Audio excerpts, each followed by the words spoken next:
How much money do you actually need to get started with organic dropshipping? Now, someone's asked me this on one of my videos, so I'm going to make a quick video explaining and basically just going over the exact amount. So if you try and guess that amount in the comments right now, I'll just explain something.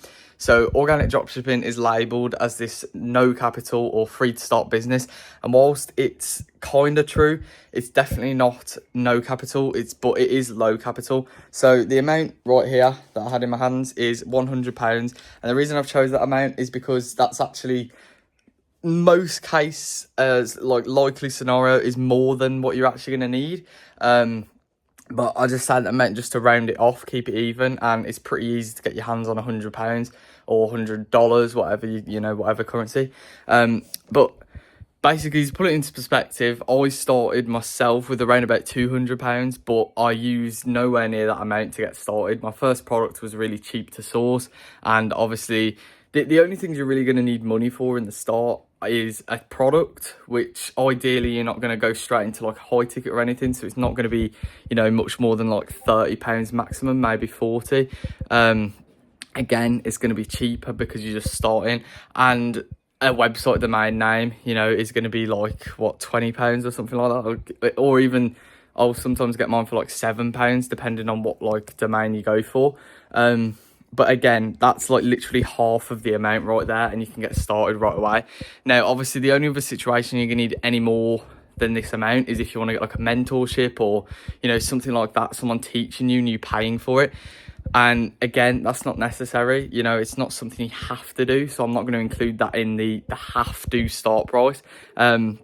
But yeah, it's definitely not no capital, so don't believe anyone saying, you know, oh, you can get this for free, you can get that for free.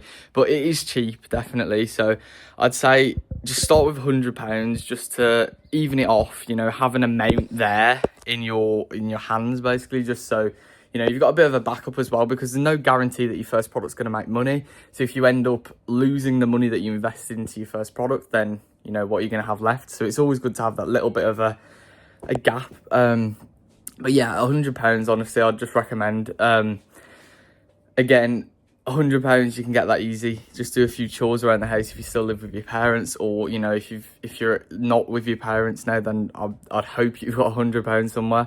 But yeah, I mean, that's kind of all it takes. And like, for example, a product like this, which has gone pretty viral a while ago, I think you can source them for like £20, or it might not even be that, or something like that. So, you know, a product like that made like tens of thousands, and the product itself, the guy running it would have literally just had to invest in, obviously, the product and also any props he had. So that's another thing I actually forgot to mention there, was props, like studio lights and stuff like that.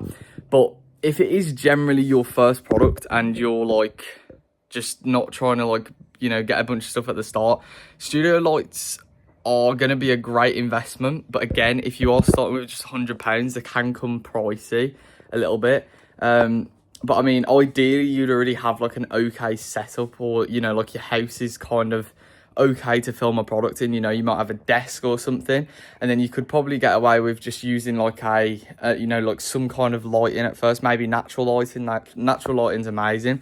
And then, you know, get a few sales, and then you can buy some studio lights. Or, you know, if you've got slightly more than £100, you could just get them straight away. But again, £100 is the starting point, just to build from there. And I didn't really spend much more than that when I started, and I was fortunate enough to have my first product make me money as well. So I mean, that kind of helped me confirm the business model works, and also get a bit more capital to spend on, you know, extra things.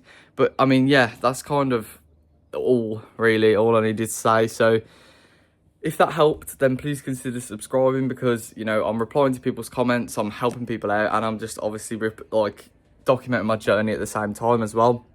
So yeah, if you enjoyed, thank you for watching, and I will see you in the next video.